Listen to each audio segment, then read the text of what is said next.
Hello, beautiful ones. So we are here today to talk about your beautiful beliefs.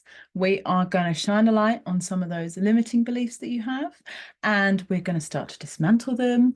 And we're going to talk about building beautiful new beliefs and how you can really help yourself get into your subconscious to make them truly established, integrated into your body. It's one thing saying them, it's another thing truly believing them.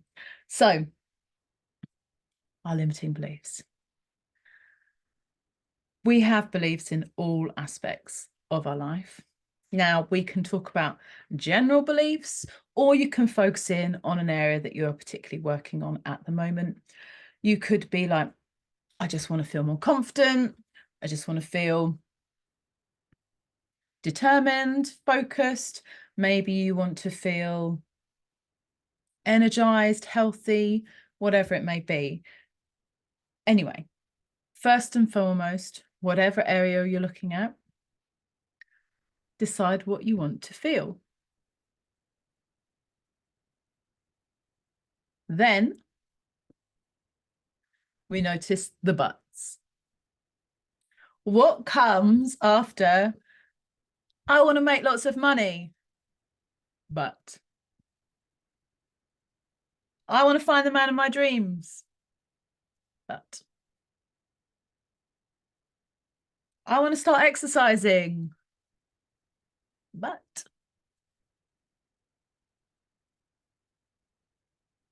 I want to feel energized. I want to feel focused. Those buts are your limiting beliefs. And you might find that there's surface level beliefs, and then there's actually some more deeply ingrained beliefs. More often than not, there are some deeper things going on stopping you. Now, do you need to go back and untangle it all? No. Some people find it really helpful. I find that intuitively, I usually can help people unravel that, and that helps them springboard to the next step. However, you don't need to do that. You can reprogram yourself from exactly where you are. And there, we're going to talk a little bit more about building those beautiful badass beliefs later. But firstly, let's have a look at those limiting beliefs. When you have your limiting beliefs, maybe I am easily distracted, I procrastinate, I am lazy, I have no luck, bad luck. Whatever your thing is there, I have bad taste in men. I'm bad with managing money. And then what we need to do is look at where these limiting beliefs are not true. Now, beliefs come from some key areas in our lives. So our education, our environment, our past outcomes, our imagination, all of those areas come into play.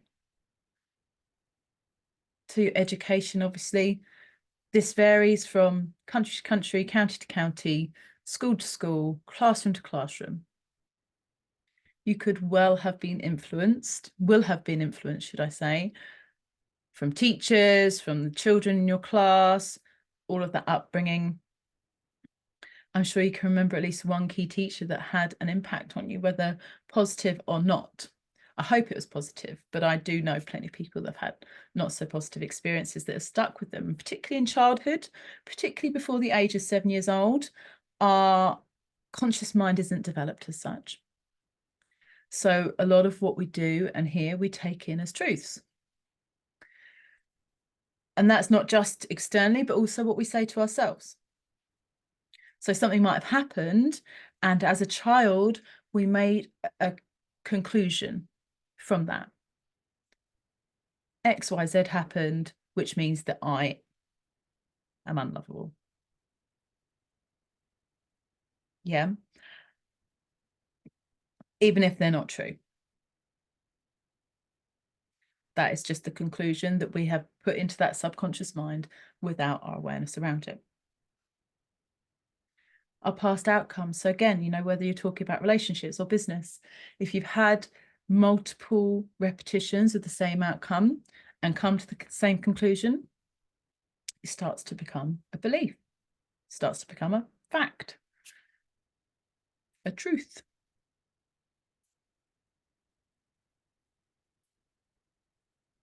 But that doesn't have to be the case. We have what else did I say? And our imagination. Imagination can be our literally our kryptonite or superpower.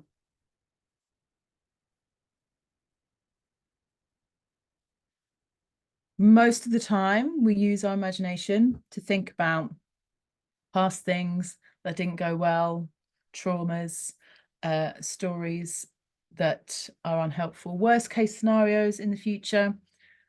They're often ones that we play, and that is our natural way of being. Our mind is wired to keep us safe.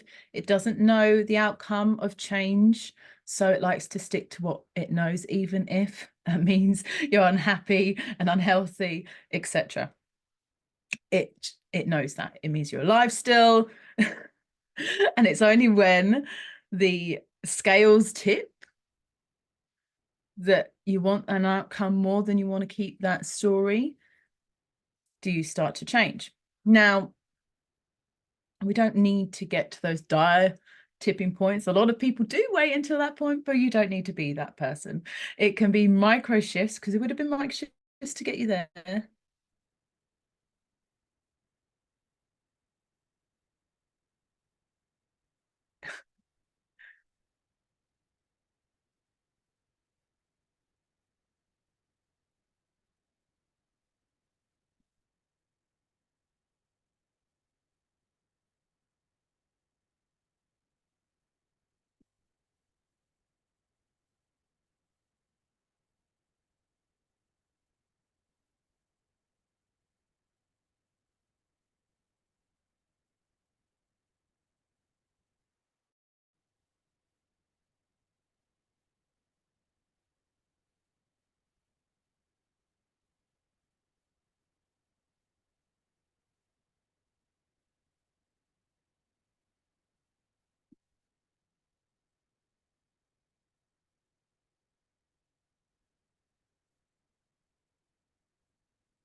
And micro shifts to get you to a different place, right?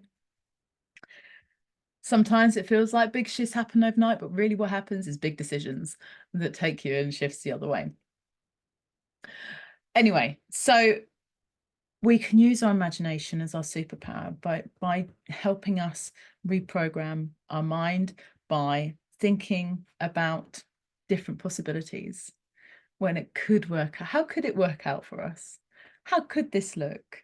And really helping, especially with those emotions, because that is another way that it helps get into our subconscious. We have strong emotions that we can reprogram. Yeah, so one of the key ones that a lot of people know about is repetition. That is how you learn to drive your car without now having to think about every single detail. It was repetition. Same with brushing your teeth, same with riding your bike. It's in that subconscious, so your body remembers better than the mind. Yeah.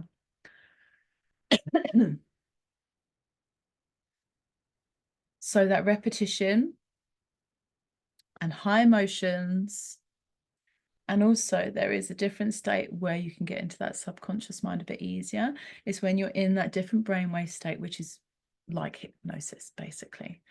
And you actually get into this sort of trance-like state a number of times throughout the day already, and you just might not be aware of it. So this could be in the car. It could be when you're playing music, dancing. It could be reading. It could be walking. And it is very much like a meditative type state. And the other times that you are more likely to be in this state is either end of the day. So when you're starting to get dozy and get ready for bed, and vice versa in the morning, right? When you're just up, that like hour after you get up is a time when you're more likely to be in that brainwave state, which means that you can get into your subconscious that bit easier. Which is why you need to be mindful. If like you're picking up your phone first thing in the morning, it's the last thing you put down at night, that's the last thing getting into your subconscious mind. And if my experience is anything to go by, it's not usually that wonderful stuff to be taking in. So what do you want to be feeding your mind, consciously programming in that computer? Because that are the beliefs that you are going to take forward, which is why visualization or gratitude, all of those practices you've heard about, are really good either end of the day. But as humans, we often spend that time just before we go to bed, thinking about all the things that we didn't do, how we could have done this, how we could have done that. And that's actually not very helpful to be putting that energy in there. It literally brings up anxiety and stress, and you get to sleep on that for 8 hours or maybe even less. So it does not help the body do what it naturally knows how to do, which is rebalance, heal, restore, all of that good stuff. So this work is really about setting yourself up for success. So you've got your limiting beliefs. How do you start to dismantle them?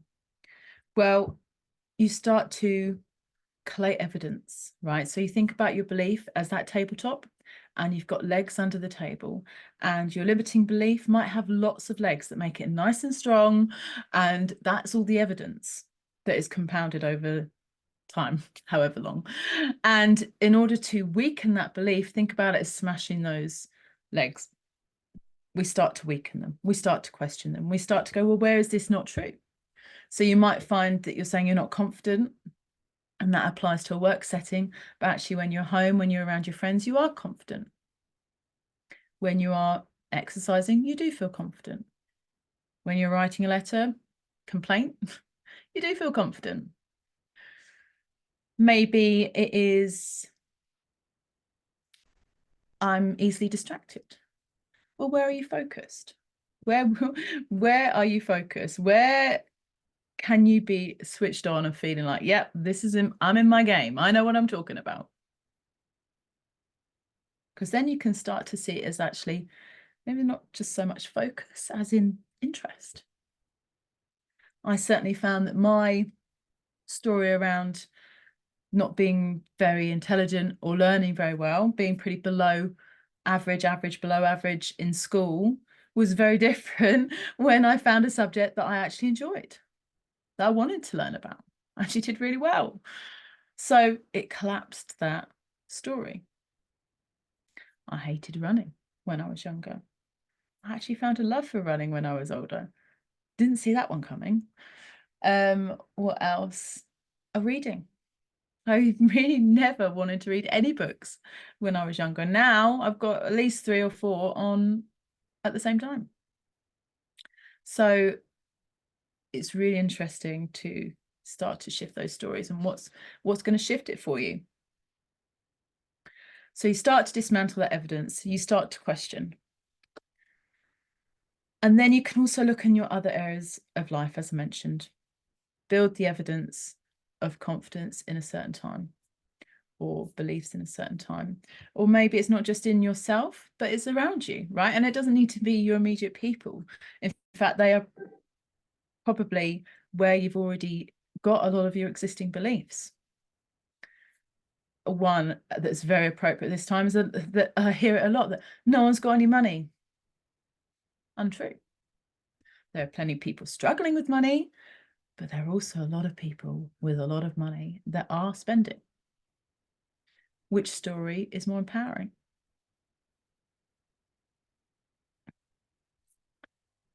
So look for evidence that is different or backs up what you want to believe. So having identified what you don't want to believe, and obviously now knowing how you can start to dismantle that, you should now be clear on what you want to believe. And the reverse is true. You find more evidence for what you want to believe.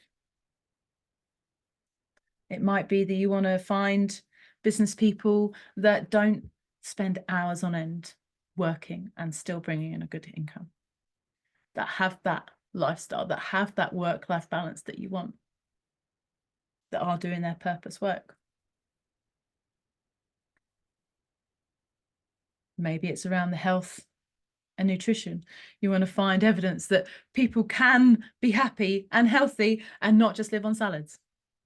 True story, by the way. And then you need to know how to get them into your system. So repetition. Okay, so how can you help yourself bring in that repetition? How are you going to make sure it's consistent in your life? Well, an easy way is to put it with an existing habit, that every time you do that, you'll do this. So maybe it's, I'm saying my affirmations every time I boil the kettle. Something you do on the daily, multiple times a day, that's going to help you do what you need to do. So there's the triggers. Knowing when it works and why you want it to work. This comes into that bigger picture, right? The why. Why do you want your life to look different? What does it mean to you? What's the consequences of staying where you are and holding on to some of these stories?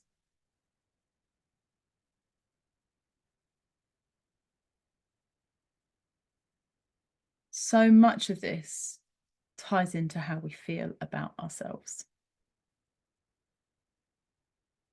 And often, particularly as women, we've been the first to let ourselves down.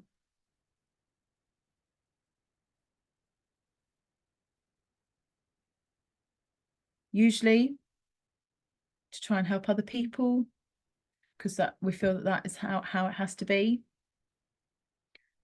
But in doing so, we're actually saying subconsciously, they are more important than my needs right now. There may be a valid reason for that, but is that the case all the time? And I've certainly had this experience with clients where they've had someone else asking for their time, but they just haven't had, whilst they don't want to do it, they haven't had that valid reason in themselves to say no. Because they haven't been asking themselves, what's important to me? What do I want to be doing with my time? What do I want to be creating?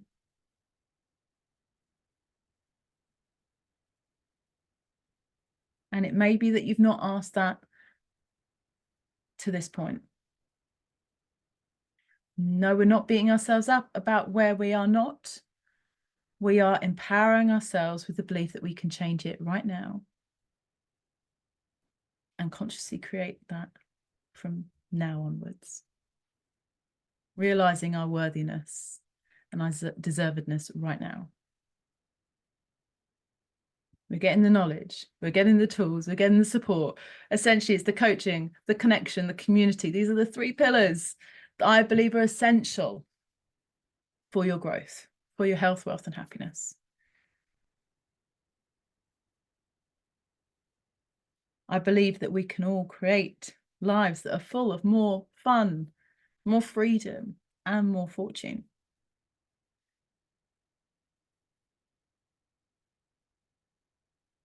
And so much of that is to do with up here and our supercomputers and how we see the world and how we operate and our energy that we take into it.